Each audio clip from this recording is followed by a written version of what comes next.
All righty, everybody. Yeah.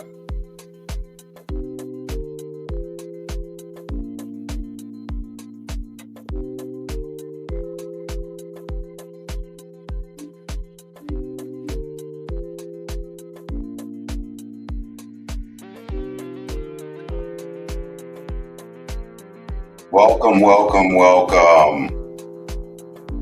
This is Papa Duke's the OG Social Network Podcast. And yeah, we are here on Tuesday, October 28th, 2025. It's been a beautiful day. We had clouds, they dissipated. Now we have clear sky, getting a little clear skies, next sun's out. So I just want to thank everyone for coming in today. We are definitely close to Election Day, November 4th, next Tuesday. As you all know, we are currently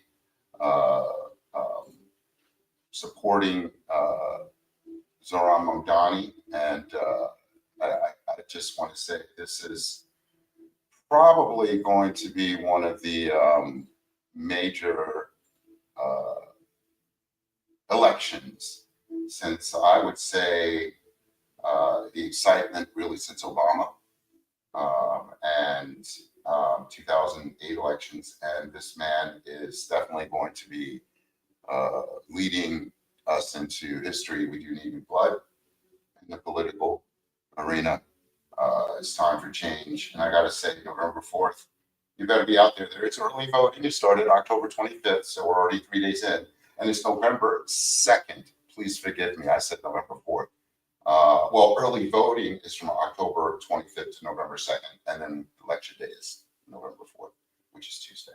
So, yeah, I'm so looking forward to voting for him and seeing him grow. So I just can't wait. I just can't wait. And so I'm here today. We're going to have a nice little conversation with Addison Morris of the Women's Cannabis Chamber of Commerce. And we are also, Halloween Day, we're going to be at the Weed Shop with Pink's Products and Dandy Dillinger, special performance, a little burlesque, some art, some pumpkin carvings, and purchase Pink products. And you will definitely be a part of all those great events that they're having. You can come dressed in Gothic, all black, or in costume, which they highly encourage. At 4906 Arthur Kill Road, Staten Island. I'll be out there doing a little podcast from 6 to probably from 5 to 8, probably, but the event itself is from 5 to 9. So yeah, we're looking so forward to supporting Ali and the owners and staff over there at the Weed Shop. I had a great interview with April Evans, the Chief Operating Officer, and the owners, Lenny Manning and Fatmir Ahmedi, a couple of days ago. It was a great interview. And we had a good time. But we're just going to go ahead and get things started. I'd love to be able to get this lovely lady on now. And I just want to tell you, let me get her on. And yeah, so this is Addison Morris. Addison, how are you doing today? I am doing very well, and thank you for having me as a guest. Oh, no worries. Thank you for actually accepting to be a guest. We appreciate you so much. Let me tell you something about our family. We're honored to truly welcome this great person to our podcast. And she has been pioneering and is a visionary and a powerhouse in both entrepreneurship and cannabis advocacy. Addison Morris, founder of the Women's Cannabis Chamber of Commerce. Addison is a serial entrepreneur with more than 50 years of experience developing, launching, and marketing successful businesses. Coming from a long line of entrepreneurs, she spent her career identifying market niches, anticipating economic trends, and adapting to ever-changing consumer demands. Over the decades, Addison has built 7 thriving companies, learned from one that didn't make it, and strategically pivoted from others before their time, a testament to her business intuition and fearless leadership. Before stepping into the cannabis space, Addison founded Panache Press, a social media marketing and business development firm that helped 28 entrepreneurs launch and scale their own ventures. Her work provided the blueprint for success, combining strategy, marketing, research, and creative innovation. As an equal rights activist in Colorado, Addison became deeply involved in the movement to legalize adult use cannabis. Seeing the promise of a new industry, she rebranded Panache Press into Sweet Jane Marketing, one of the first ever marketing agencies dedicated exclusively to the cannabis sector. Then in 2016, Addison founded the Women's Cannabis Chamber of Commerce. It's a groundbreaking platform designed to educate, empower, and connect women entrepreneurs in cannabis. Under her leadership, the Chamber continues to evolve, providing essential tools, mentorship, and advocacy in one of the fastest growing industries in the world. She's a trailblazer, an educator, and a champion for women in business. And today she's here to share her incredible journey and vision for the future of cannabis entrepreneurship. Please welcome to the OG Social Network podcast, Addison Morris, founder and chief visionary of the Women's Cannabis Chamber of Commerce. How you doing, Addison? I'm doing very well, and thank you for that impressive introduction. And may I give a shout out to Allie with Pink's Products, Yes. and also to April at the Weed Shop. I love what you ladies do, and if you have not tried Pink's, I really suggest that you do. Yes. I have, Allie is a very young entrepreneur, Mhm. and I have just been so impressed not only with what she has done to develop her product and get it to the market, but also with the quality of it and the passion that she put behind it to design a product that really appeals to women. This is really an underserved market. Mhm. Well, I want to tell you, she just doesn't appeal to women. Allie's products appeal to men too, who want to have a laid back, we do spa days. We have our little bath stuff and everything, and we want our rose petal pre-rolls to connect to our more feminine side as well. We can't be hard all the time. I love her products. I was able to go to the Country Organic Farms who grows it, Andy Quinn and the family up there in Norfolk, New York. They're in West New York, so if everyone doesn't know the region. And it's this beautiful, beautiful outdoor grow that I had the opportunity to see before they harvested. So yeah, Allie is just amazing, and so are many of the people I've been meeting in the last 2 years, especially. Now with you, where are you still you're in Colorado, correct? Yes, I am. The Women's Cannabis Chamber of Commerce originated here in Colorado, and I am still in Colorado.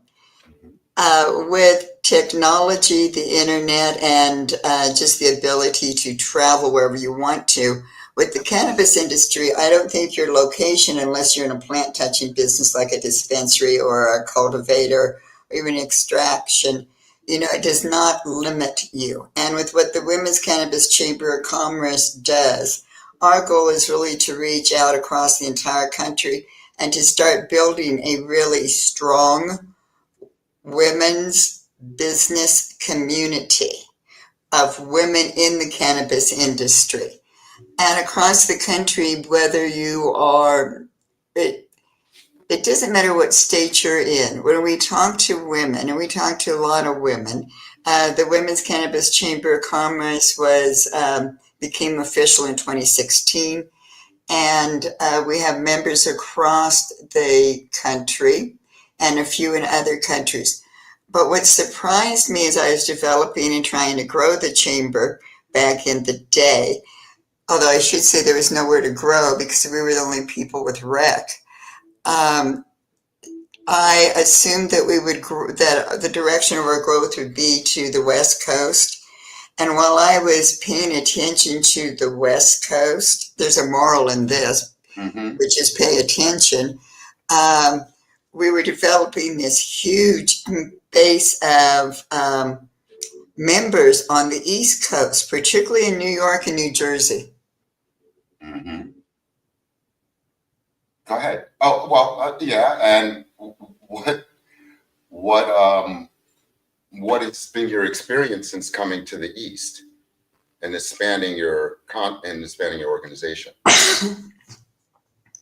Well, even though, and I'm talking about states that have legalized adult use. The majority of our members are in that sector as opposed to medical marijuana. And there seems to be a difference in what each state encounters based upon whether they have legal adult use or if they're just medical. So every state has its own energy, a little bit of its own culture, which depends on and is determined by so many factors.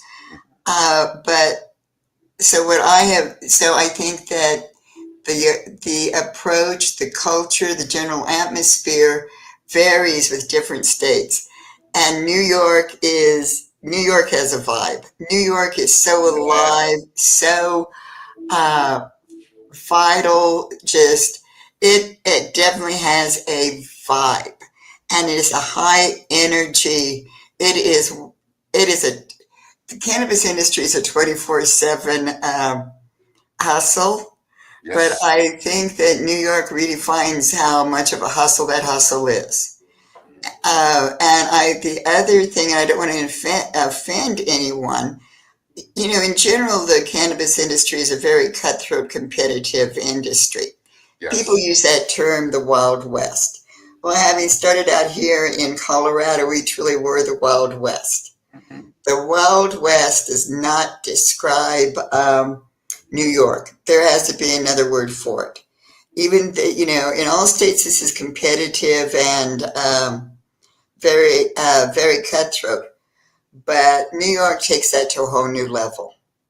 And what level would you say that would be, though? Because I have found since I have been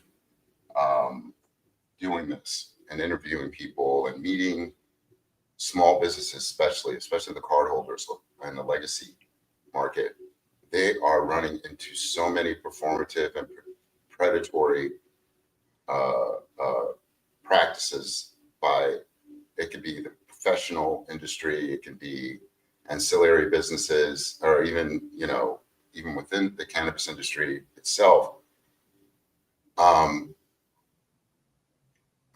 Well, I think it's always been a problem trying to determine who the good guys are and the bad guys, because salt and sugar looks alike. So, but sugar is sweet and salt is bitter. And so many entrepreneurs, they go into this with such enthusiasm and perhaps stars in their eyes. And what they do not do is vet the people they're talking to. Also, I think the other big mistake they make in this is not getting it on paper. Because when you start talking contracts, that's when you know whether you're dealing that's also when the red flags come out. Yes. And to ask the questions, especially when you're trying to deal with investors who are offering you everything. They've got the money and you've got the dream and you've done the work. Well, that's not how it plays out. It has never been how that plays out. And to prevent that, because that was all of our vision for the cannabis industry here in Colorado totally went out the window when rec became legal, because we got those people you're talking about. And some of them are probably the same people that were here then that are in New York now. because they don't go away. They just move to another state. And when you sit down and start talking about that contract, and that contract is something that you actually need to, so that you're just not blowing smoke when you're talking to them. Here's what we want. What does your contract look like? And I'm always shocked that people do not lawyer up immediately, because that's Ooh. what you need is a cannabis lawyer. And the lawyers realize that. Here in New York, I've heard a lot of complaints. I've heard a lot more more cons than pros regarding relationships with attorneys in the cannabis industry. Many of the people I've spoken with have spent tens of thousands of dollars on these on legal representation and feel they're not getting the representation they need to really run their business, and they feel boxed in because of that. And many of the legal representation really don't have the culture, the experience in culture and cannabis, any of that. And so I really feel for those businesses that are struggling with, I would say, underrepresentation of legal of law. So what is it that you see right now that's been the main obstacle for women in cannabis? I think the obstacles are the same for both female and male entrepreneurs going into the cannabis industry. And you kind of touched on the representation, not having the right attorney, things like that. But for women, not only do we have to deal with those, but what we have to deal with is, and this is true in all industries, it is just worse in the cannabis industry, which surprised me. But we're looking at, as women, we are looking at a history of suppression and oppression. It is just not in the cannabis industry. See, now you're getting me going here. Let me get my. Go. Let me get my. Go. Go. Go. So, going into the cannabis industry, there are a lot of, God, I hate to offend people, but there are old men in the industry who have come from a background where within that culture and whatever they worked in before, where as a CEO or an executive position in that company, the way leadership was dealt with was suppression. The leader, whether it was a CEO or someone with another executive title, they're going, this is how we're going to do this. And they ruled their businesses through fear. That's how they controlled their staff, was through fear. They have brought that culture into the cannabis industry. And I think it's just because that's what they came from. I'm talking about my generation, actually. Mm-hmm. Where this is how you did business, is by scaring your employees, threatening them with things like loss of employment. So as a woman going into that, you're not going to get any respect because this is how they're used to doing it. The other thing that I think makes this worse in the cannabis industry, and I would love your feedback on this, Okay. is that because the cannabis industry is attached to a cultural industry, the music industry. So you've got the total opposite of what I was just talking about, that I'm sorry, I'm old. I don't know the slang on that. No. I'm old like you too. So, they're coming into, hey man, I am cool. I was like back in the day, if you were a hippie boy, all you needed was long hair and a guitar. Well, and now it is, hey, I got a cannabis industry. I got a cannabis business. I am cool. And I am so cool that, I rule this, because this is what I have.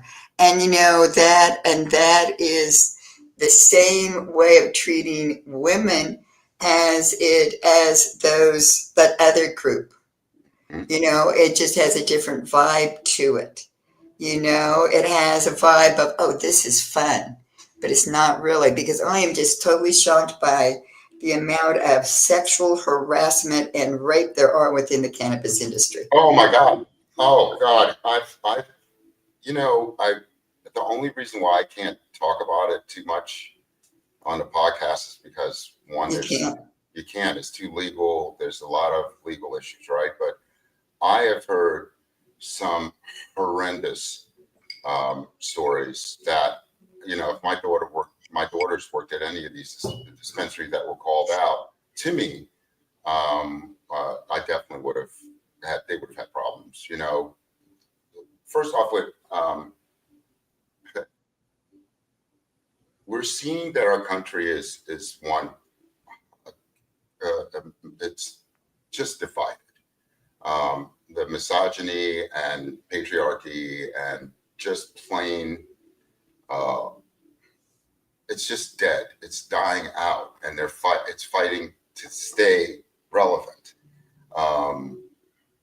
We are here about to have a major election for a mayor that is not part of the status quo, right? Zoran Mamdani. And I don't care if you were whatever, but if your message is for the good of the global majority or even citywide majority, let's just say, but resonates globally, you're someone that needs to be part of the leadership. Okay.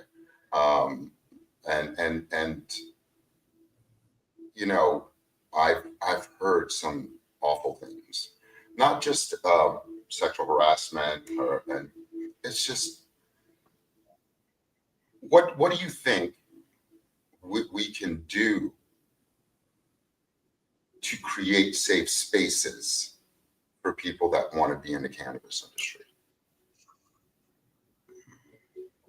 I don't know the answer to that, and I think about that a lot, because the conversations that I have with women across the country, they're so often, after I get to know a member, after a while, and they feel more comfortable. What happens off screen when we do our videos and our podcasts and things, so what happened after they're over and we're all talking, all of these women's stories are very much the same. And having worked in an organization probably 50 years ago called the Coalition for the Prevention of Rape here in Denver, there still isn't an answer. And so one of the things that in theory would work is, like, women do not speak out about this. They speak in private, but they're not speaking out about this because they believe that it will ruin their career in the cannabis industry. They won't get any jobs in it. They won't be able to work in it. The other group are the ones that have the courage to sue, and they walk out with non-disclosure agreements. So, I think that we need to call out bad actors, just like on the national political scene. We need to speak up and call out the bad actors. But like you said, you can't do that.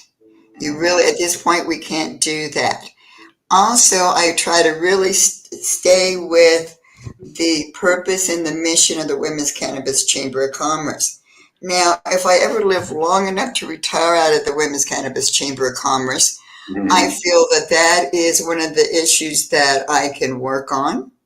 And, I don't expect to come up with a solution, but come up with maybe more support groups.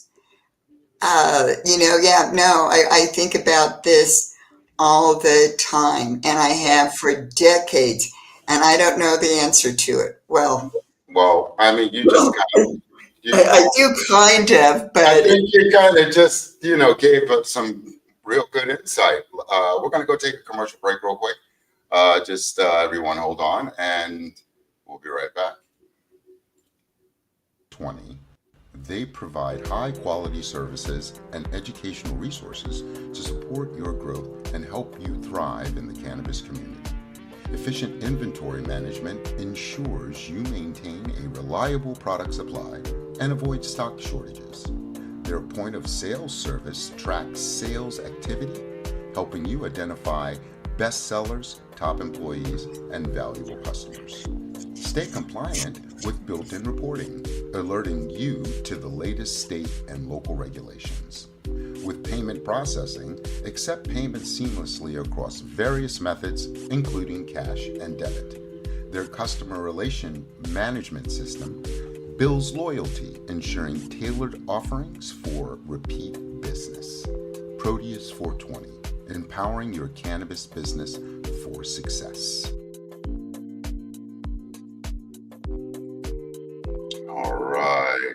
Okay, so welcome back. I'm here with Addison Morris, founder and CEO of Women's Cannabis Chamber of Commerce. She's out in Colorado, and we're talking about I know it's a hard one to say, isn't it? what? Women's Cannabis So, Chamber of Commerce? yeah, no, but yeah, it's a mouthful. You should try to write the email address. Oh my Um, God. but it was intentional. I'm all about marketing and branding. And I would have Right. never ever advised a client to put the word cannabis in their business, and I still wouldn't. But this is who we are. And doing this back in 2016, uh, it's it was not very acceptable. I've been shadow banned on Facebook for years, but Right. this is who we are. We are the Women's Cannabis Chamber of Commerce. This is no flash in the pan organization. It's going to be around long after I'm gone. And it says exactly what we are, the Women's Cannabis Chamber of Commerce. Now, the members, I was going to say the young people, but I mean, I'm 75, everybody's young, so they all want to go with WCCC. I'm going, yeah, like, what all these other W's and C's with these other organizations really are. We are the Women's Cannabis Chamber of Commerce. And to continue our conversation before the commercial break, what I think that as women we can do on all levels, just like I was saying, is speak out. We will never be seen if we are not heard. You read the MJ Biz, I think it's MJ Biz that does this is how many women CEOs there are in cannabis and that type of thing. It's not counting the ancillary businesses. Right. The ancillary businesses are predominantly women, and they are the foundation. Every plant touching business uses between 7 and 9 ancillary businesses, but nobody hears about the ancillary businesses. And what we need to do as women in the cannabis industry is we need to be more present.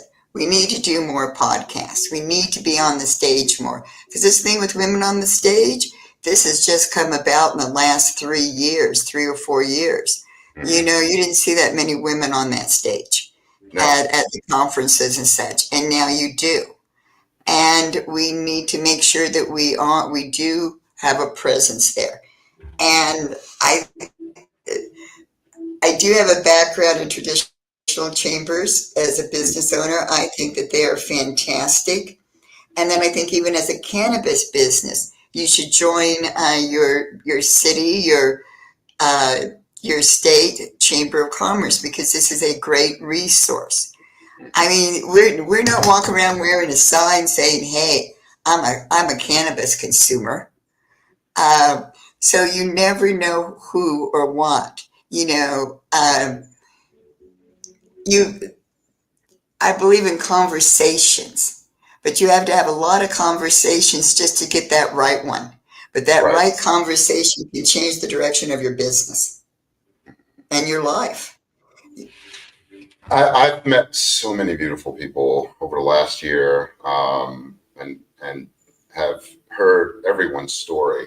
Majority of it is origins, their health and wellness. They were affected by some health or some disease or whatever, and they would come up with these great products and services to build the health and wellness side of it.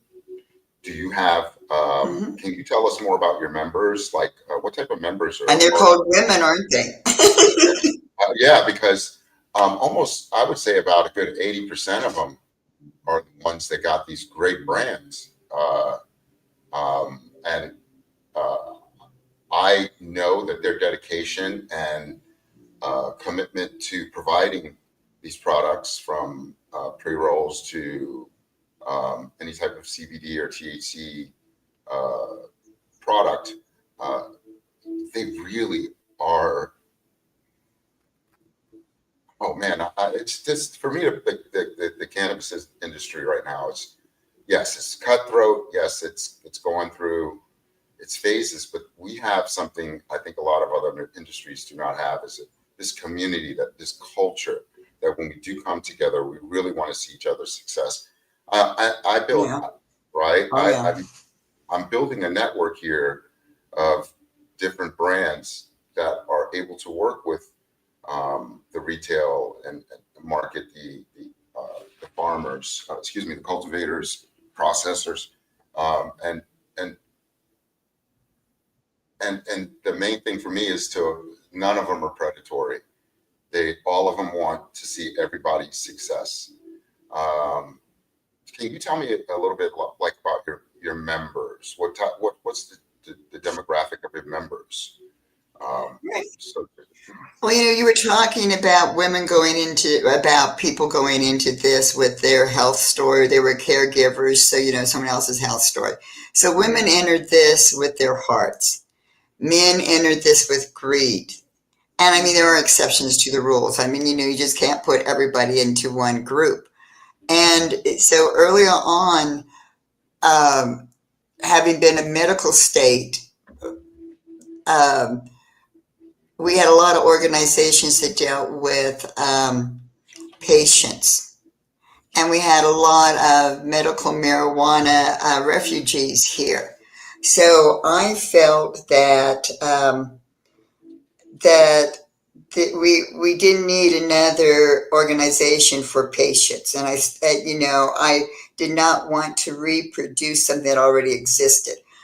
Oh, and I'm all about the business of it, because that's the other thing. As a chamber of commerce, we're about the commerce, and the thing that women miss is it's okay to want to make money, because we are the ones that create the community. And that money that women make in cannabis, it doesn't go to buy a big boat. It goes to a food, they donate to a food bank. It goes into their kids' college funds and get their children into a better college. oh Our, wow, demo, our demographics are women in business. And it can be any stage of business. Those that are just like we're starting, like what we're doing with our program from concept to launch, that Ellie is one of the mentors on that, where, okay, that's my other bitch, is that everyone says we need more education. Well, Google it. Almost every college offers classes and courses in cannabis, in all types of areas of cannabis. hmm We don't need any more of those. You just need to know how to Google what you want. So over the decades, or I guess it's actually 1 decade, we've evolved to meet the needs. So, our members are entrepreneurs, women who want to get in the cannabis industry, who are in the cannabis industry. As I said, our largest membership is on the East Coast. And for the most part, I think that as women, we all have the same things in common, Mm-hmm. and the same experiences. It doesn't matter what state we're in. So this is what you hear in the conversations. This community, we as women are about building that community. And it no longer has to be just in your hometown or county or state. Because of the internet, it can be across the country. And our power and is in having successful businesses. So if you don't have money, you can't buy a lobbyist. If you don't have money, you can't buy a better attorney. And women, we're not into that. We're here to help. Mm-hmm. We're here to heal. And you can do that. But especially with the political atmosphere we're living in, we really need to put more thought into, and I think women are.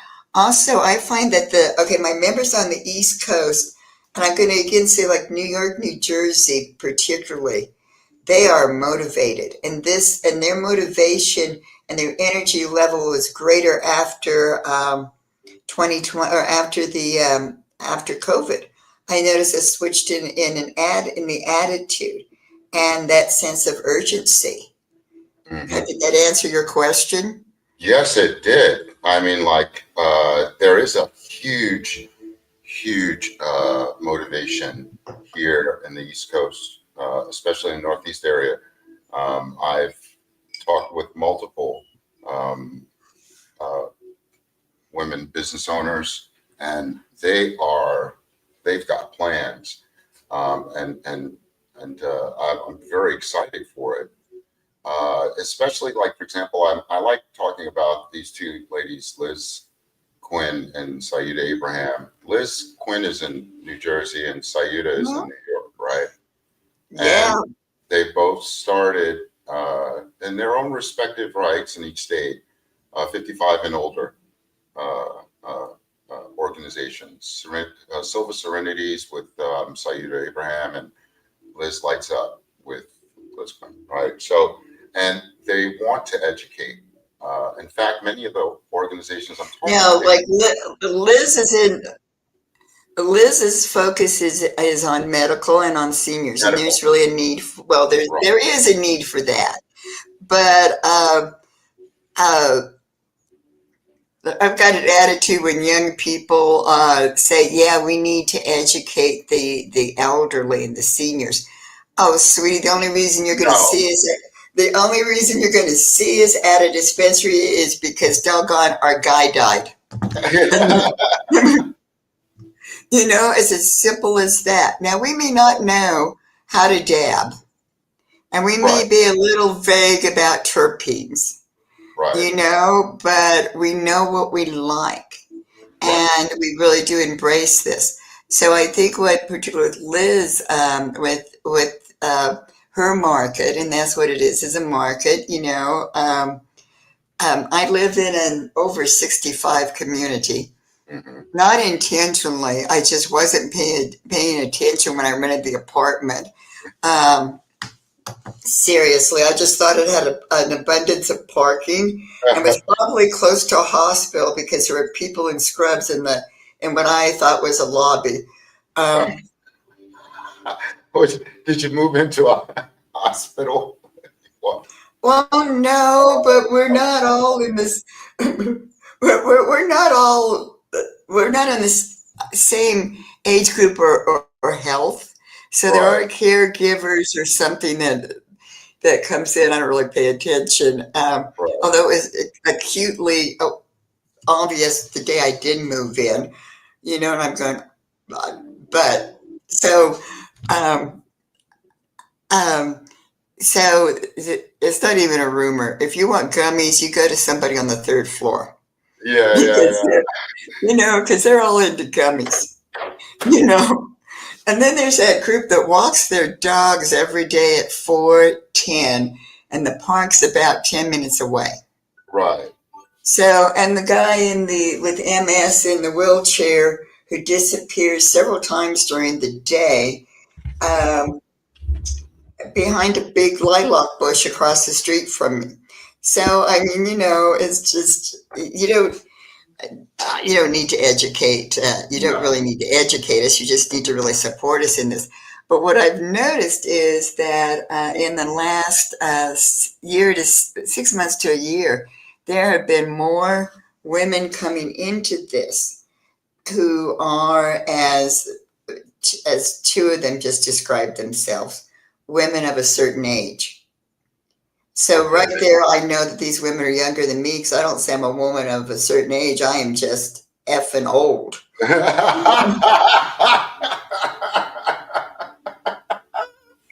Okay.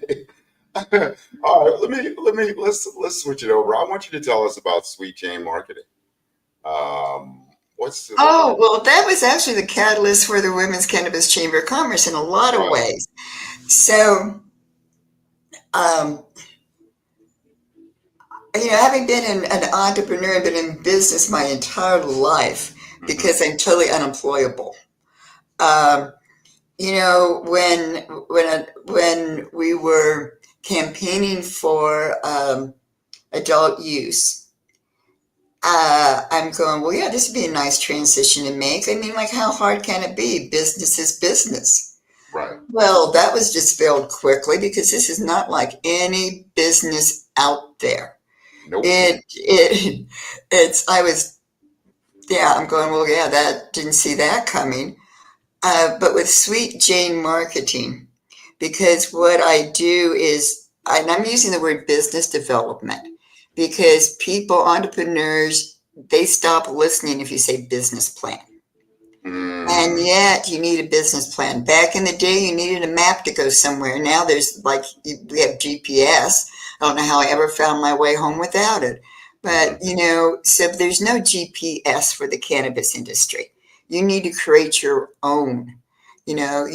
So with Sweet Jane going into the cannabis industry, my clientele changed a lot because I was, doing this for traditional businesses, mainly boutiques, restaurants, that type of thing, doing their business development Mhm. and, getting it, one of the things I'm really passionate about, and love, is marketing because marketing is everything and everything is marketing. Yeah, myself. And so I would, put their whole business plan, marketing plan, sales plan, cost projections, strategies. I'd put it together and I'd get them in front of an investor. And I'd go in there to sit in the back, but I never ended up in the back. I had to do the presentation because they didn't look at their business plan. So I tell them, you need to memorize every bit of this. This is like Shark Tank. I go, what's Shark Tank? They want the answers to this, and you better know it when you get there. Well, they didn't know it.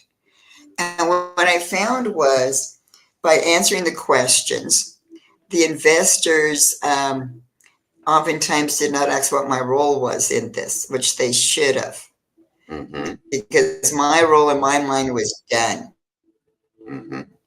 They're going to get their money. But then we'd walk outside, and the first thing the entrepreneur would say, oh my God, got the money, let's party. And I'm going, oh shit, this is not the time to go party. This is the time to go back to the office and start putting this together. The Right. other thing that I preach to entrepreneurs and did back then is never trust anyone. Don't trust anyone. And it doesn't matter how much money that you have in this. You treat the investors' money like your own money. And when you look at your business plan, if you wouldn't put your own money in it, then we're not taking it to an investor. Right. So I can only help maybe 4 to 6 entrepreneurs a year. Mm. And plus, as entrepreneurs, it just wouldn't end with doing that project. They'd call me at 3 in the morning from that ledge. And everyone in business had been on that ledge, and you're usually on that ledge at 3 in the morning where you wake up and you go, I'm trying not to use bad language here, going, oh, what did I do? I'm Right. going to lose everything, which is a reality in this industry. You could lose everything. You need to have that in the back of your mind. And this is why you just can't go out and party when you get that money. This is why you need to be back in the office. So I was extremely frustrating because I felt I was not making a positive difference. And the ones who I got the money for, 2 years later, they'd be back saying, hey, can you do another business plan? We need more money. So, they were practicing robbing Peter to pay Paul. And that Right. has never worked out. Never. So, never. I mean, through history, this has never worked out.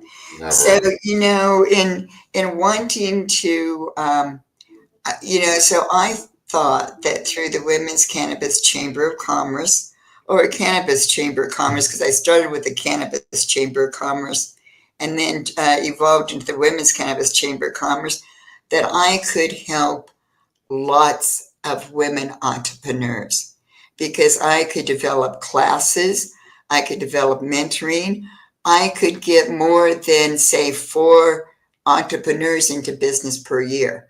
I could maybe get 40. I could, this would make an impact because every successful woman is out there bringing on more women. We may not mentor in the traditional sense because we're in a 24/7 type of industry.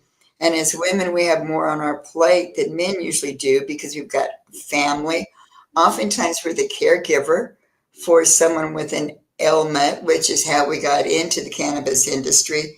So Right. we don't have, we have a lot on our plate. And I thought I could make this better.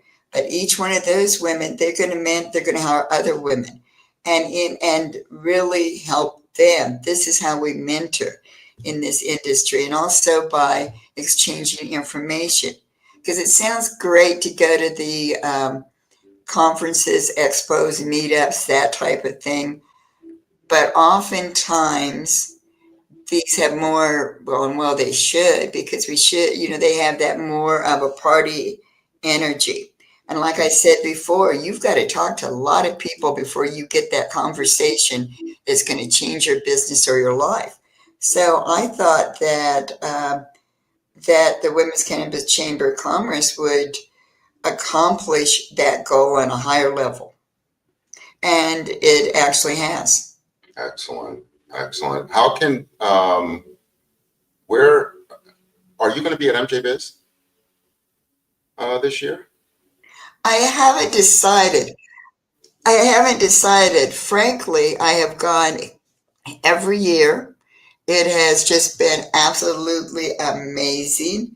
I've hit every net. I've gotten into every off-site networking group I could attend. Got to hang out with members.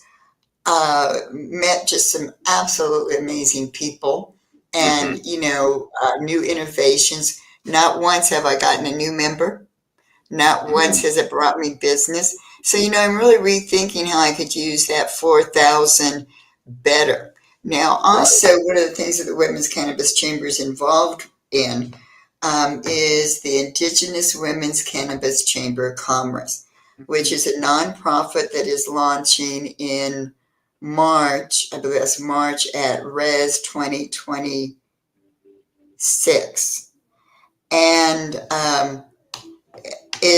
we're only affiliated based in the name and the branding, because what I bring to the table from the Women's Cannabis Chamber of Commerce is a huge social network and resources, Right. and it is also something that resonates with me to work with these women, and so I think so. Here's my thought process that money I'm spending to go to MJ Biz might be better spent going to Res 2026. That in general would be the I'm Welsh and Jewish, so I think like this, No, that's all good. Listen, we're going to take another small commercial break. We're going to and we'll be right back. We'll be taking a break with New York City Cannabis Exchange. I'll be right back.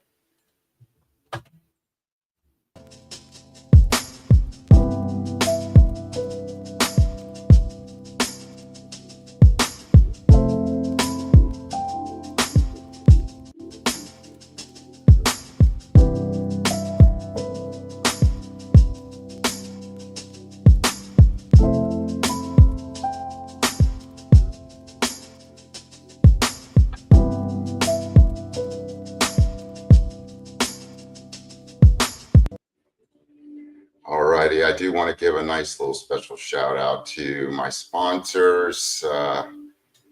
As we all know, we have some I got great sponsors. I love my guys. They're just amazing. Produce 420, Green Spectrum, CVE, New York City Cannabis Exchange, Surfside, Event High, Myers Security, Jadestone, Cannabis Branding, Sohan over there at Silk Road, Jamaica, Queens. I want to give a special shout out to Gordon Weinstein and Gordy's Goodies. Gordon Weinstein for sponsoring our StreamYard for the month. Thank you so much, Gordon. I appreciate you. What about distributors? Lewis and I are heading upstate. Well, it's not upstate, it's West New York, to go visit a couple of grows and a dispensary real quick and introduce What About Distributor also to the region. And of course, our dear friend Pink's Products. She'll be having a special Halloween collaboration with the Weed Shop. Yeah, it's a great day. So let's see here. So what were we talking about? What did we left off with? Oh, I was talking about the Indigenous Women's Cannabis Chamber of Commerce. Right. And I have to admit, as a human rights activist, I totally dismiss the entire indigenous population. And it's like, oh my God, WTF was I thinking? You know, it was so embarrassing when I started to work with this group of women. And I think that it should be for all of us in this country. And I really encourage other women to, even if you're not indigenous, but to look into the organization and to either sponsor it or become part of it. That's okay. There's my little promo for the Indigenous Women's Cannabis Chamber of Commerce. That's awesome. Where can they find them? They can find them on IG. Do you have their information? And yours as well. Where can they find you all? Well, I feel like that we are all over. You know, obviously we're on all social media. And the website, our website, Women's Cannabis Chamber of Commerce.com, and for real, that's the name. Got to type that in. And my address, you've got to type this in too, is Addison at Women's Cannabis Chamber of Commerce.com. And you try to get that one on a business card.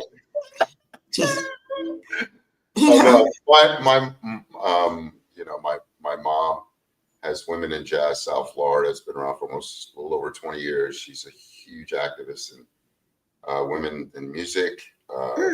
PhD, also loves marketing and communications. She's really Dr. Joan Cartwright.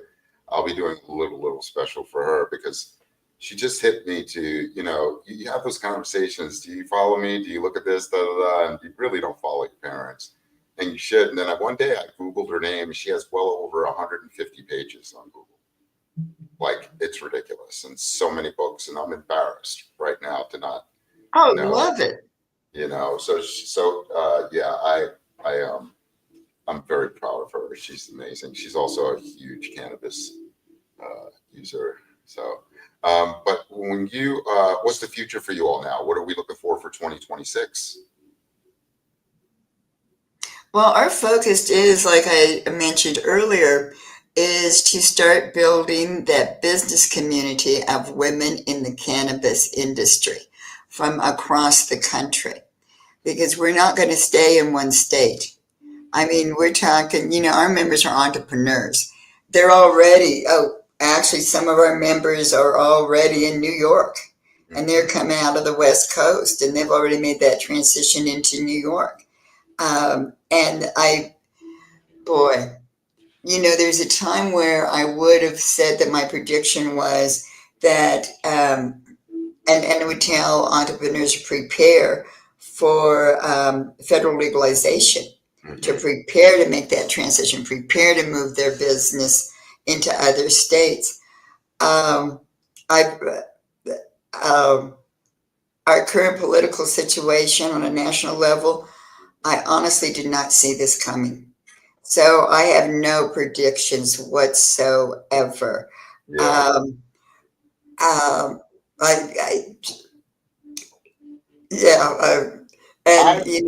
I'm remaining hopeful, right? I'm seeing it like this, and I love my history. I have a bachelor's in history and was going for my master's. I get bored real easy. I should have finished, but I do always see a repetition. Do you ever hear of the Durants, Will and Ariel Durant? They were huge. They were like esteemed history writers, the history of civilization, the history of Christianity. They had these huge volumes. And my grandfather, whenever I visited him, I was always in those books. And I always saw history repeating as I started studying more and more.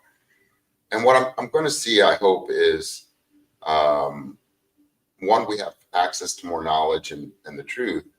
And what will happen is that I predict Mamdani's win will change the zeitgeist of society, and then from there we will see the midterms. The Democrats will get the House, the Congress back, not just the House but the Senate as well, because it shows throughout almost since every time Republicans took over, it was a mess. Every time from the early 1900s to now, it's every time. So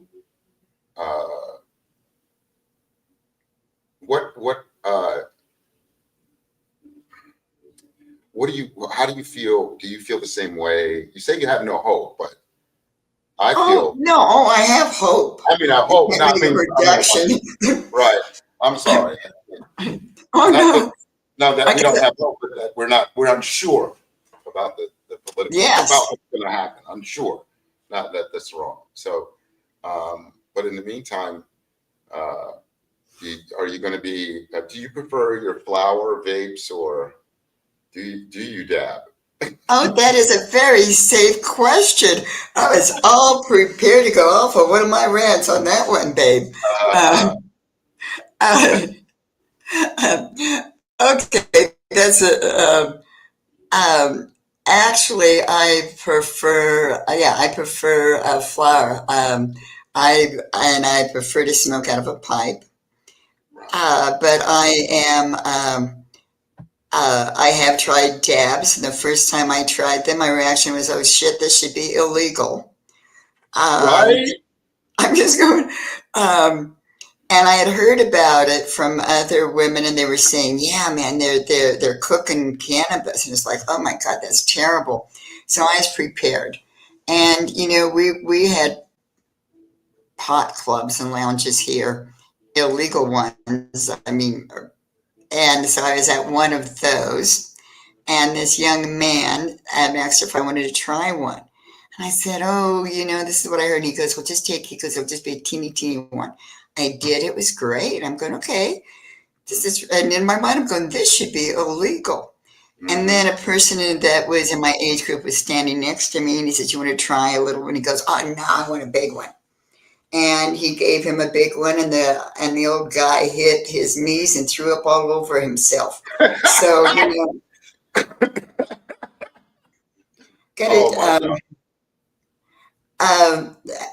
for about 90 days, I had Colorado Rocky Mountain High tours, and it was we'd put tourists in a limo and take them to dispensaries and get them high. I got great press for it. I told my staff, I go, "We've got 90 days at the tops, because the minute we do this, everyone else is going to do it, and these tourists are not stupid. They're going to figure out that they don't need to pay $200 a piece for this." Although I did provide gourmet munchies, which I didn't have to, because stone people just want tacos. Yeah. I don't know how they are in New York, but everyone in that limo, and it's tacos. What launched the business was a interview with CNN. Mm-hmm.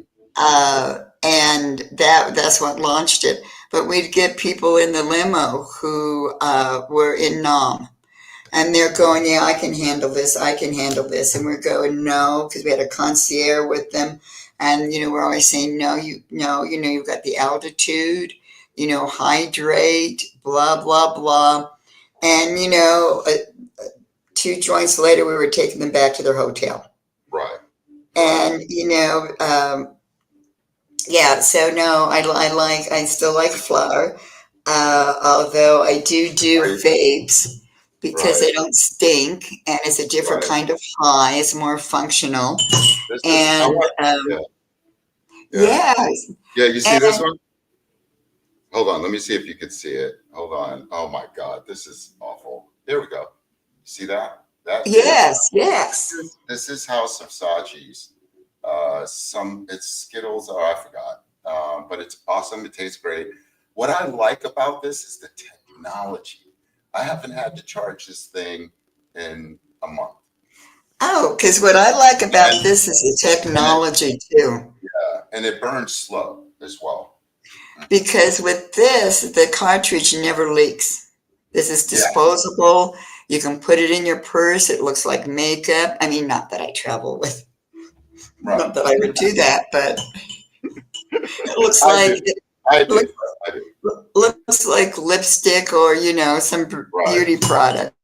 Right. Right. And yeah, and it looks like Are you more sativa, so. indica? Oh my God. Hold on for a minute. There we Oh, go. Are you more oh, sativa, indica? no, I'm totally indica. I smoke to get high. Okay. So this is something that I do at the end of my day, which is usually about 8 p.m. Mm-hmm. And so I eat and I sit there with my favorite pipe and take apart pre-rolls sometimes and you know um, take a couple of hits and just yeah, I like the dreaminess of indicas. I like Totally. because that inspires a different level of creativity, but Right. not the kind of creativity that you can bring over into business. It's the Right. creativity that writes bad poetry, you know? That's why I'm sativa. I'm hardcore sativa. I have to be up. It helps with my creativity and stay focused. I also use one of my sponsors, Green Spectrum's Level and Focus. These great oil-based Mm. tinctures, oil-based tinctures that allow me to. Because I don't know. I haven't been diagnosed, but I seem to have a lot of these symptoms of a little bit of bipolar, a little bit of ADHD. I don't know. But I could be, 1 minute I have my day planned, and one thing can distract me to mess up the whole day. I really, it Well, helps me to focus that could better. be curiosity. Yeah. Yeah, so how, I think it's curiosity because I go down rabbit holes all the time because I'm a curious person. So I'll start to research something, and then something in the article or the stats, I'm going, well, that's interesting. Mhm. In doing the business plan for New York for Sophia Nicholas, um, oh my God. So I had the top 10 cannabis sellers. And that was March. And then I went back in 3 weeks ago and one was gone, because I was checking my numbers. I'm going like, where did they go? They just Mhm. disappeared. They were there and they were in the top three and now Mhm. they're gone. And so that took me down a whole nother rabbit hole. I Yep. probably really did. Well, yeah, I didn't need to know why they were gone. And they Well, were gone mhm. because there was a lack of consistency in their product. That's what we see. Yeah, I have gave shout outs to products that I did not, honestly will say, I didn't read the certificate of authenticity or of the COA, certificate of analysis. And a lot of them had high levels of mold and minerals or microbes or whatever. And I'm not a scientist, but when you see these huge numbers and it's supposed to be this little number and it's out in the market, we have a problem.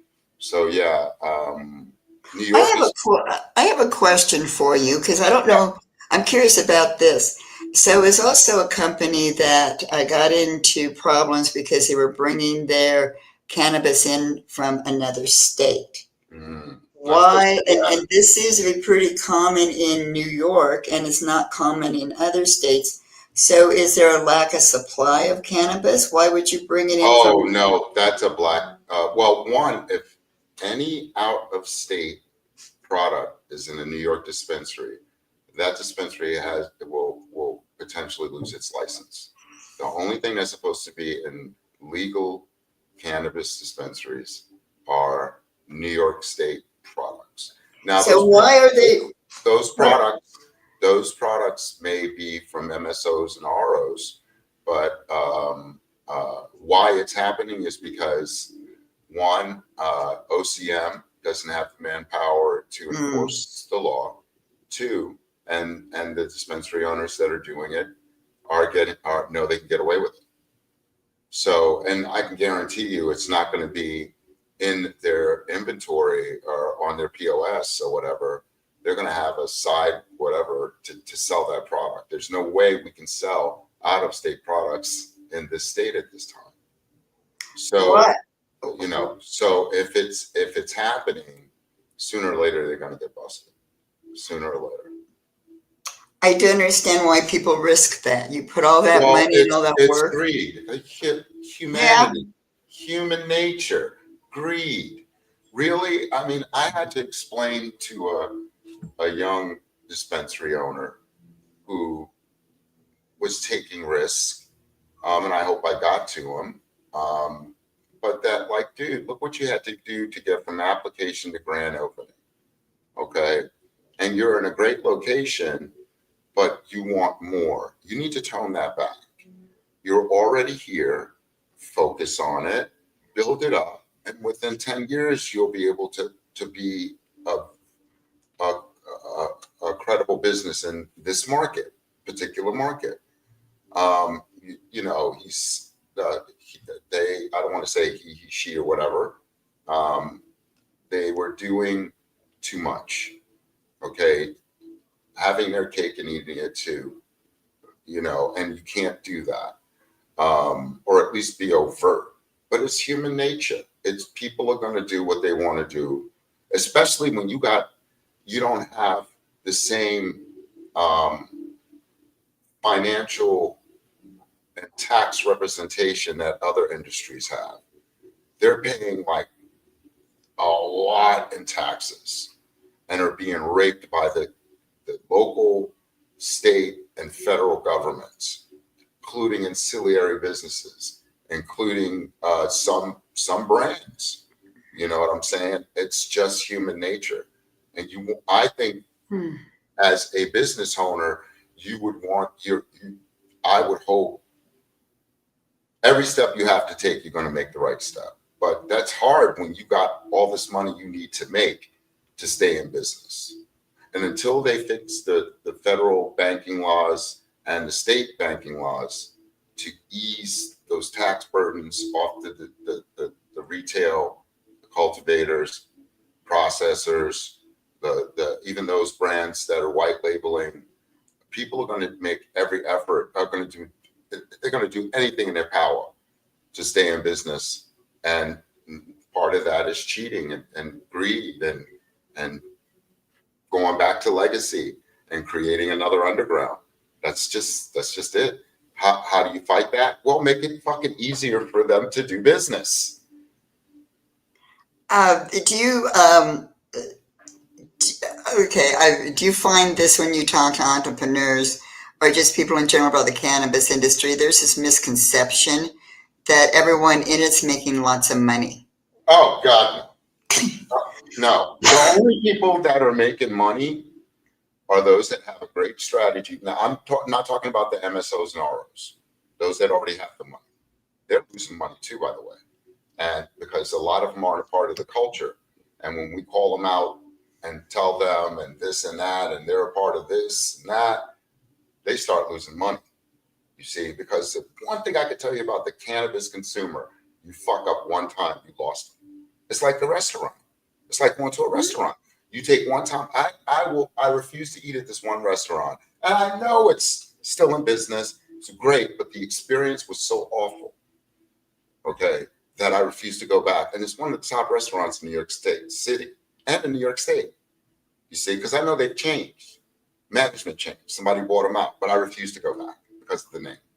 So the people that are making it, one, are smart, okay? They have a plan, strategy, they got the money, and they took out no loans.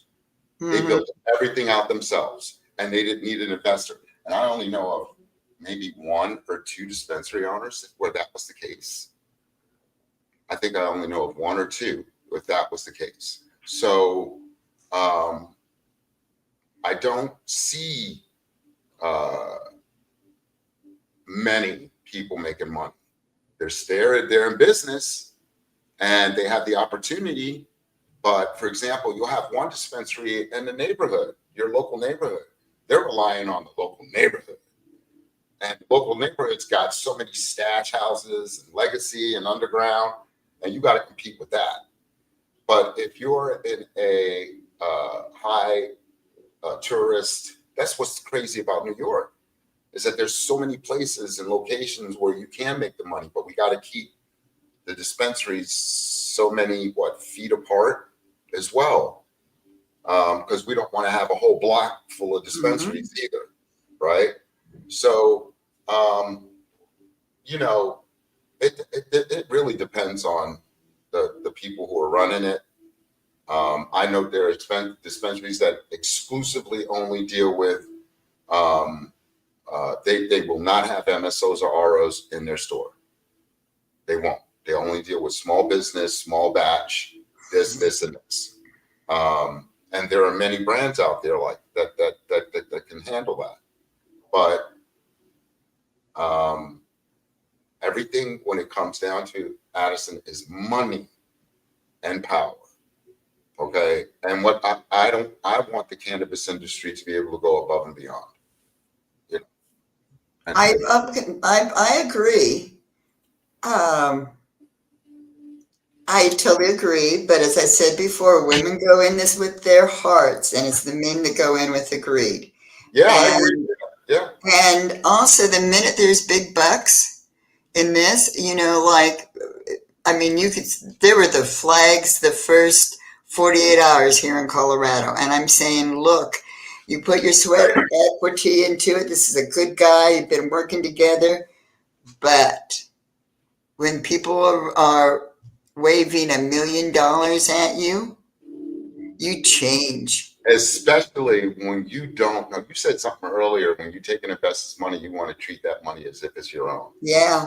You know, a lot of those people don't know how to spend money.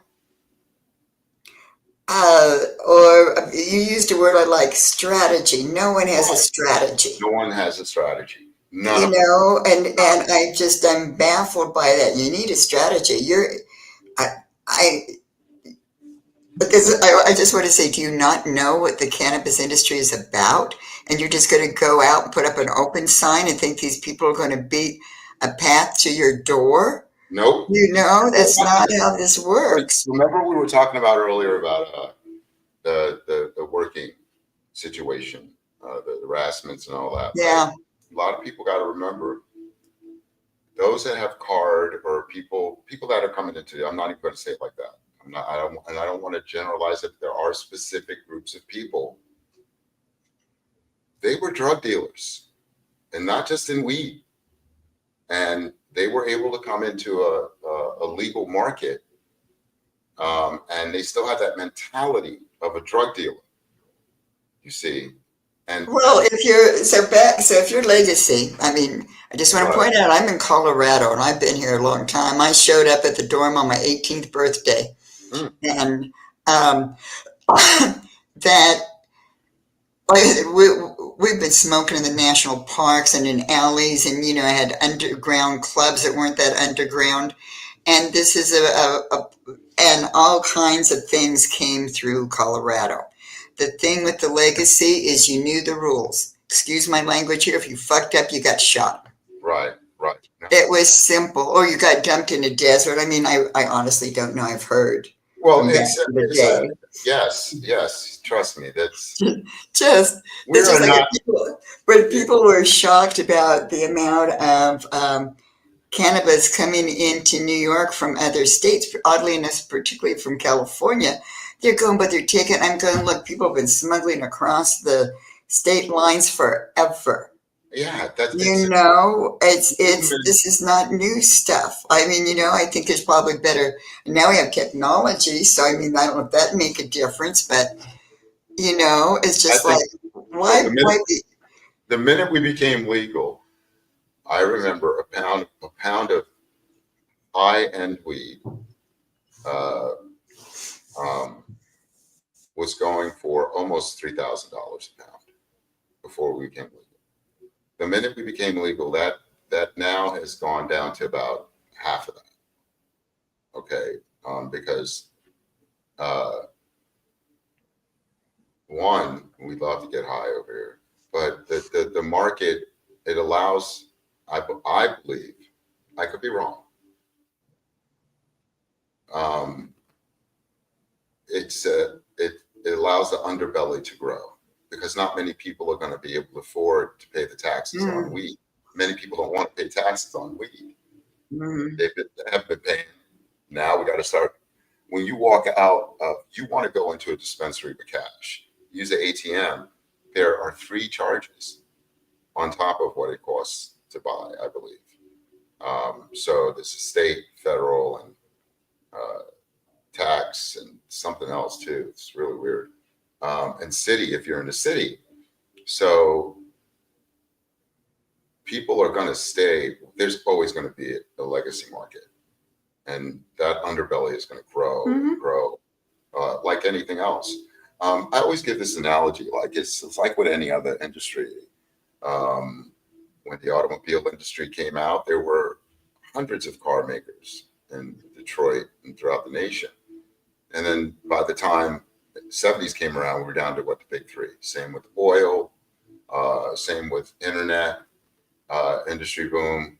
And so now with cannabis, uh, it's going to be who can last the first five. I think the first 5 to 7 years in this state.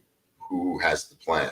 Who is thinking uh, of at least a decade ahead to understand not only their community, local and state laws, staying on top of everything, and um, also your customer service, how you interact with the people. I think that's where it really starts, how you really communicate with your customers, and how you are able to provide them with affordable products, services, and maintain a good relationship. Also give back as well. And I know a lot of dispensaries that do that. So Well, that, it's like your restaurant story. right. Women, especially women, we shop at dispensaries where we like the bud tenders. And we'll drive a little bit extra if we like the dispensary, if we like the people there, if we like the brands that they carry. Women really shop brands. And I think a good example of this is the wild gummies. Mhm. These have beautiful packaging. They have quality. They are just a wonderful product and they're pricey. Mhm. Whereas there's another gummy on the market that is in Mylar and everything about it says, hey dude, let's get high. But it's a third of the cost as wild. Mhm. Now the women I know take wild with the CBN in it. And I'm saying to them, look, try this. This is just as good. It'll put you to sleep, and it's a third of the cost. Right. They won't switch. So, I mean, even after I go around giving them these gummies, they're going, yeah, those worked really well, but we really like Wild because it is that brand loyalty. Right. And it is about that customer service. So you need to have your bud tenders know customer service. Mhm. You And be know, educated and be educated about the plant as well. oh, yes, because there are people, because each consumer is different, each shopper. So if you've got a tourist who's in a non-legal state, they don't, this like is being in a candy shop. What is this? What is that? And even the tourist, they have brand loyalty, and they get smart really fast. So the next time they come to town, that's where they're going. That's right. Yeah. And, Well, go ahead.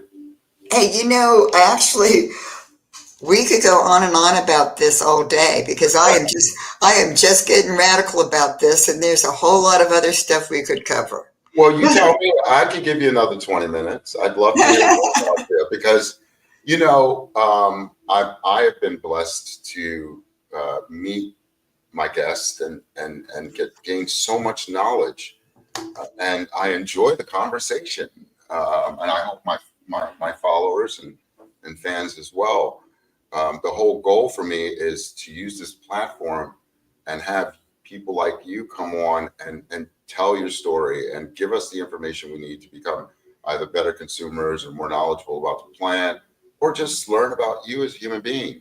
Everyone I've had on has been a blessing to my podcast.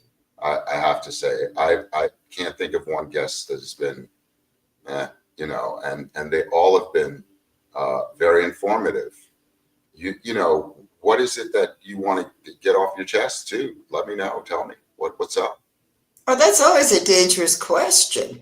So, but then again, I work with all women, it's just like, and I did this to myself. I talk to a minimum of 80 women a month. Right. And like when we do the things like from concept to launch, and the leadership think tank with women in the cannabis industry. And actually the number one, so afterwards, after we're done, there's another 2 hours of conversation. And I just sit there and basically listen because these women are except for from concept to launch, those are all New York. But with the leadership one that we do, the think tank that we do every month, these are women from across the country. There's a really good balance of where they're from and what they do. And this is where they get down that nitty gritty, talking about what's going on there and what it is like to be a woman in the cannabis industry. Now, they all say something that you did say is when you ask them what's the most important thing if you're in this industry, and they go tenacity. You've got to get in this for the long run. You've got to be here for that long run. You need that tenacity to, stay with it. And that's what you were saying. That is true. The way that you are here in 7 years or even 5 years or even 2 years is tenacity. But you need also, the other thing you said, a strategy. Right. And good customer service. Would this not be common sense? But again, I think that people, they go into this and they are so they get caught up in the myths around the cannabis industry. It's like having stars in your eyes, and you've got to be in this. You've got to have a strategy. And here in Colorado, a lot of the strategy was to sell. And there was they were all happy endings. Really? I went to an event a while back and sought out the only person that looked close to my age group. It was a private party. This young man was celebrating because he had just sold his dispensary to an MSO. And the person I sat down with was his father, and who was from some Midwestern state, and he's going, I can't believe this. I can't believe it. He goes, my son just got millions. And I go, well, what was your initial, and he's going, we had no hope for that one. We had no hope for this kid, And I go, well, what did you think when he said that? Well, as a parent, you get that one. He goes, well, we sent him to Colorado for college, and then he's dropping out of college to grow pot. And then it becomes legal, and he's selling it. And he's got this storefront. And he's going, my wife and I were just, wow, this is just a shock. And he goes, now we're at this party. I mean, and it was a really nice party with a really famous. Yeah, I had that. Go ahead. Go ahead. And he's just going, he was just dumbfounded. He just kept saying, and we had no hope for that one. Oh my God. I had, when I do the New York State Canna Farms tour where I take guests up to go visit farms, one of our partners is Canna Farms, and there are 3 generations farmers, and I think they were in their 2nd year, and they were building their processing facility. And so I asked Noah, he's the 3rd generation, and there's a 4th, his little nephew. I asked Noah's dad and his granddad, how do you feel about all this? And his dad was like, well, he smoked pot, but he didn't think that it would ever be this. His grandfather was very adamant about staying out of it. Then I came back a 2nd trip, and they're having fun, trimming the weed, boom, boom, boom, boom, boom. They had just signed on more stores, and the grandfather's his perception or his opinion about marijuana just changed 180 as his father did. And it was the same thing. Like, well, we didn't even know this kid can do it. No, it's like, no, it's amazing. That young man is a beautiful young man. We can't wait to have the tour with them next year. So, yeah. The cannabis industry, it has changed so many things, and we never have time to stop and think about it. The first thing it changed was marketing and branding, because we didn't have any way to do that. So we started to use social media. So it changed how people use social media, and it really brought social media to the forefront. It also, oh shoot, I don't have the numbers on that off the top of my head. It created a whole nother economy by creating jobs. And it has made such an impact, and it's a positive impact. I mean, even though we talked about some of the very negative things, it is still a positive impact. And the one thing I like about this, and I like about going to like expos and things like that, is, and there I smoke sativa. Otherwise, I'm going back to the hotel room after I get ice cream to take a nap. Is that I had the opportunity to meet and interact with people where there's no way in my life I would have met them before. That's right. Because they're from different cultural backgrounds, different parts of the country, just totally, just not within the people that I would ordinarily meet. And it's just amazing. I just love that. Doing this has enriched my life. And you preach it to the choir. I found purpose. First off, I didn't even know we were legal in the state of New York until 6 months later. That's how high I was, right? And the minute I found out, it seemed like it clicked. I found purpose. I started creating edibles. I'm really good at doing that, but I hate cleaning up, so I got away from that. But I started hosting events and educational and, low-key lounge events with entertainment. And it just was working for me. Many of them, weren't successful, but it's still, I want to keep doing this. One day, my mom was like, I was on a podcast about 2 years ago.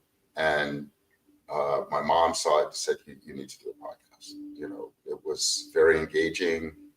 We were talking about the culture and the community, and this is why I'm here today. So, completing my 50th podcast, and talking to people like you. I found purpose the minute we became legal. So, and in those conversations with the members, they inspire me. I have so many aha moments. And also, they help me see things with a different perspective. I think an example of that, we do a thing called clip notes, based upon cliff notes. and I have that little stripy thing across the top in greens. I put that out there. And then then I started to get these comments from members, because I'm telling you, women will tell you if you mess up. Oh yeah. So, so I mean, I don't need a board of directors. I've got over 400 other women who will tell me if I mess up. They did not know what cliff notes were. So Oh, they didn't get the clip note part of that, and they thought that the symbol for cliff notes was a crosswalk. They go, well, like, how does this crosswalk fit into this? I go, what crosswalk? I mean, I'm going, God, I totally missed the branding on that one, and I trademarked it, and I'm going, shit. So they keep me, they just,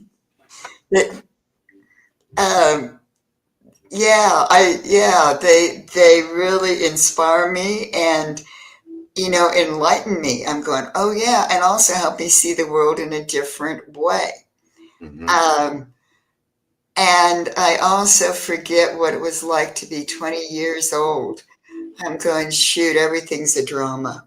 Yeah, In your yeah. 20s. I look back in my 20s and I'm like, how did I ever even? I felt like I was Forrest Gump when I look back on it. I just walked through life.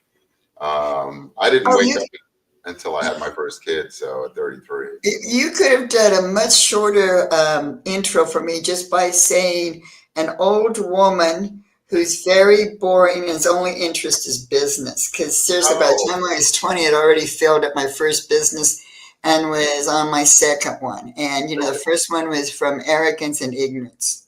right, right. And, and someone else took the concept that what I was doing at that time. I had a little hippie shop that Right, sold biodegradable body products and perfume oils. I didn't see the future in that. And right. now you can go to the mall and buy that product because someone else saw that and took those products. It was all white label. It was, Mhm, took those products and took it to the other level. And that mhm, was a huge lesson to look mhm. at what other levels. That's why, even though we don't know what the future is, we need to prepare for federal legalization. And heaven help us if the powers that are in control now start looking at the cannabis industry and seeing the potential for the money there. Because at that point, we're all that F word. Well, why? Why? Can you be specific as to why? Money. Yeah. Well, yeah. That's fucking it. Yeah, but Oh, there's money in it. Yeah, because if there's money in something, there seems to be, um, God, I try not to go down these roads.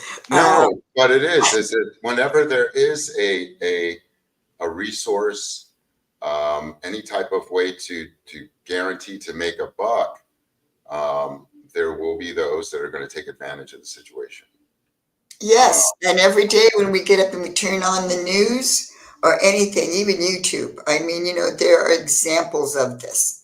Total mhm. examples. There's money in this, or give me money for this if you want to play the whole pay to play.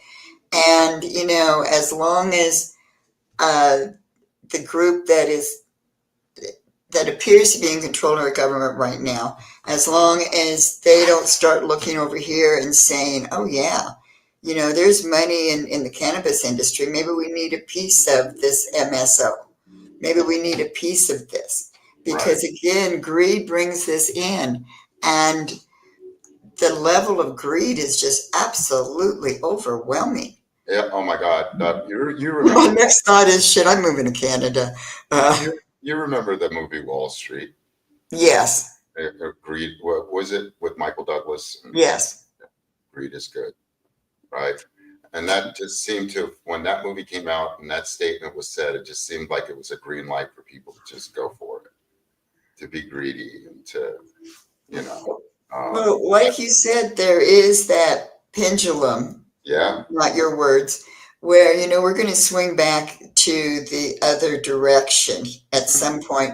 But but the damage that's done, I mean, there's just going to, there are things that cannot be undone. I mean, in New York's a good example of that. That election is going to be a game changer. Mhm. And, things are going to start to swing back. But there's just so much damage, just not only in the national, but on the world stage. And what we need to do is use this as an opportunity to really make our businesses within the cannabis industry even stronger. And we need to come together as a business community and work together to make that stronger. We need to be more unified. We never ever we can never ever have them and us type of attitude within the cannabis industry. Because having been part of the feminist movement, there was a point there, one of the biggest mistakes we made was we had us and them. And those them women were like just not cool. They were the ones like we were fighting against. And that's how we lost the Equal Rights Amendment the first time. That and cookies played a role in that, because the competition was taking cookies to the congressman to get her point across, and we're just out there with signs protesting. And I got to tell you, taking cookies to a dispensary or a nice baked good or a pizza or tacos, that means a lot. That can get you into doors. Probably should delete that part. No, I mean it's all good. We're not talking about anything negative. Well, because when you're working, even if you're working in an office, when someone shows up with food, it makes your day. And people don't yeah. realize that being a bud tender, it's a job. Working in a dispensary, it's a job. And like all jobs, you've got, certain times for your breaks. You only have so far to, so much time to go somewhere and pick up food. So to bring a little treat, that really does open doors. Although it can also backfire because when you're a little old lady showing up with cupcakes, that's not a good brand. That's not good branding. It's like, hey, dude, someone's mom's here with cupcakes.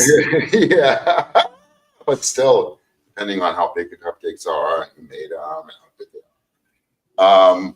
Well, to one last question. How do you feel? What's the one thing I want to know is what's the climate in Colorado now when it comes to recreation and hemp and THC? Oh my. Oh, we messed up. And that could be a whole nother episode because we made mistakes. And you don't see any conferences or expos here. You don't see any big events here. You don't hear any talk about Colorado. It's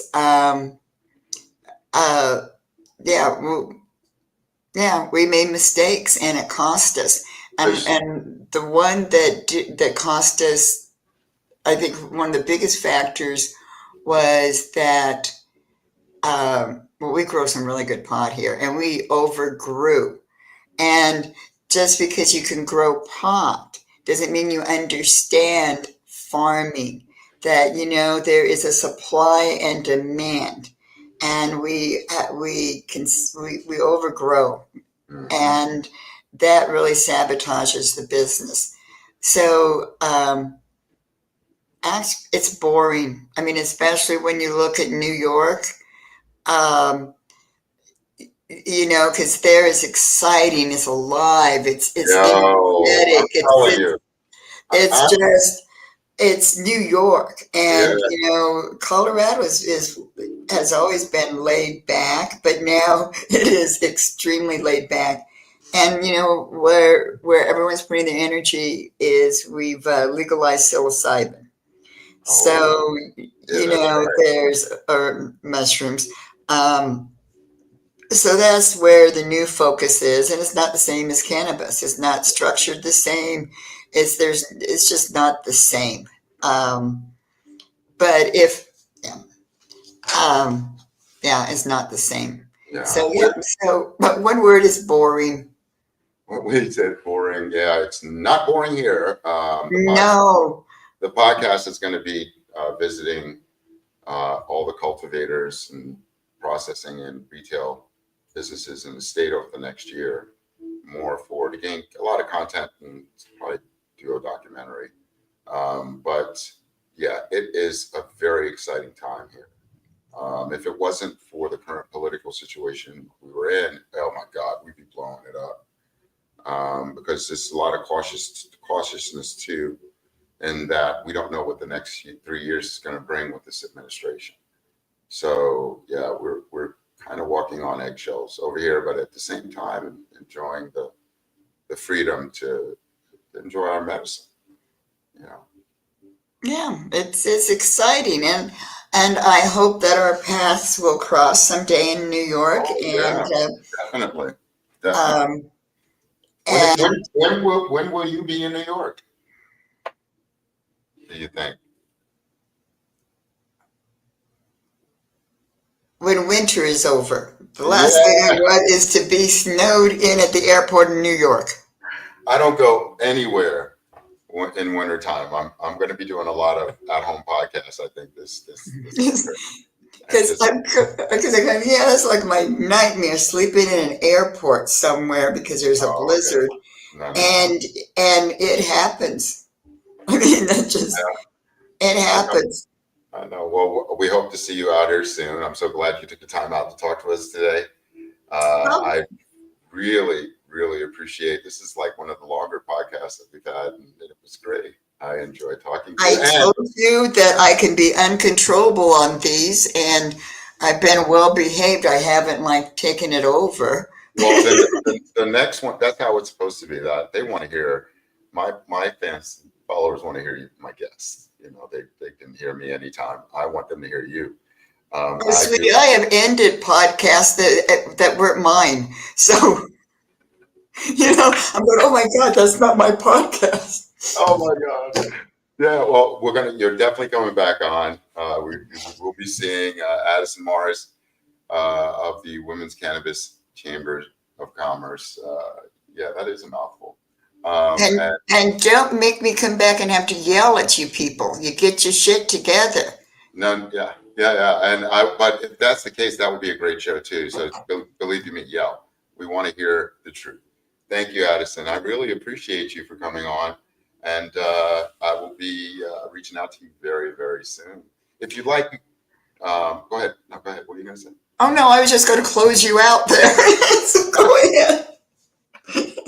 Definitely you're coming back on the show. We got to have you back on. And if you can definitely reach out to me if you have like very important news and things you want to get out, please reach out to me. I'll get you back on and we'll get it out there. Again, I would love to do it with some of the chamber members out of New York, like Ellie, like Katie, with Jade Jade my Stone. yeah, this is she's there, the Jade Stone Cannabis branding. They are my sponsor.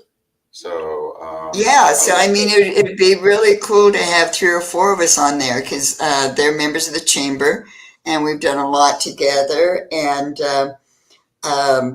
they bring a lot of energy, and then you don't have to listen to me go on and on about my soapboxes. oh, no worries then. So why don't you set that up? You set up the date and we'll make it happen for you. I'll get them on. I love Katie. She's a newlywed too. They just got married, her and her husband Earl. Oh, Yeah, I did not know that. they just got married like a couple months ago, and they're newlyweds enjoying their first year, and they're an amazing couple.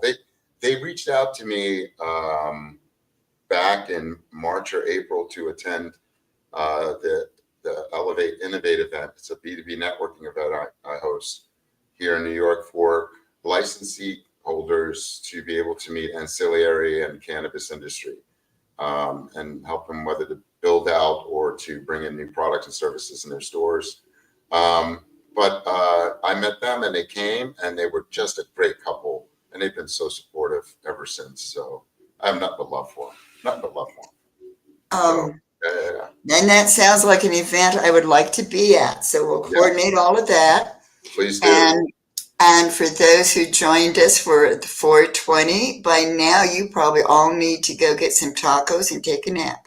Yes, by all means. God bless you all so much. And thank you, Addison. I appreciate you. I will be, I just want to say thanks again and have a good evening. Okay. You too. All right. Bye-bye. Yeah, I thought she was just a great, great guest, man. She's an amazing guest. We are so blessed to have her.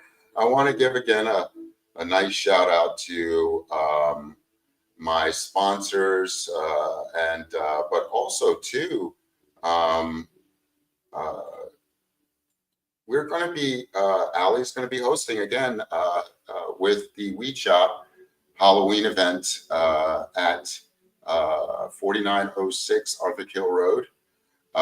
We will be having a great time. The podcast will be there covering it.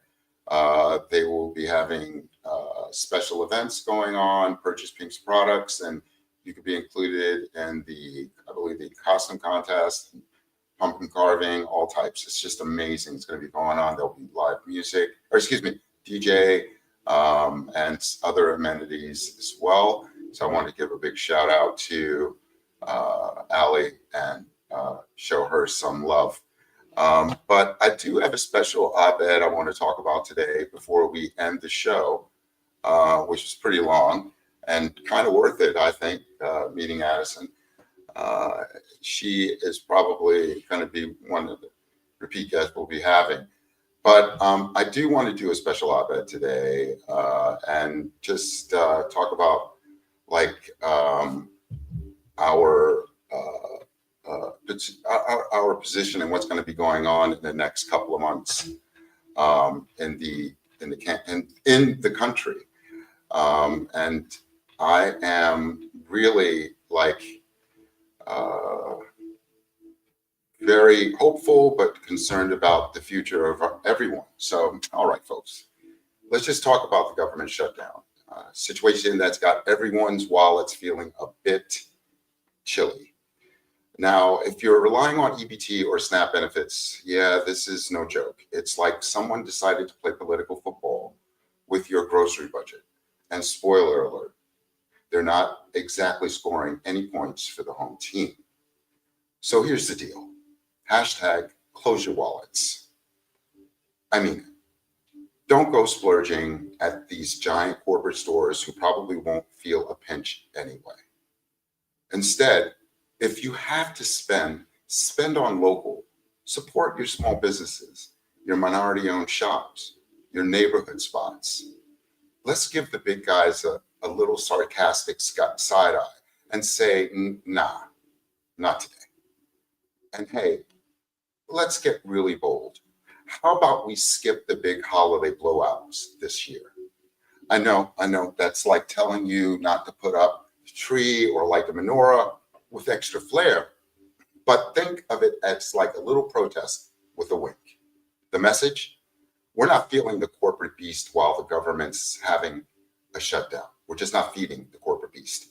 We have ways to celebrate the holidays with our families and save our money doing it.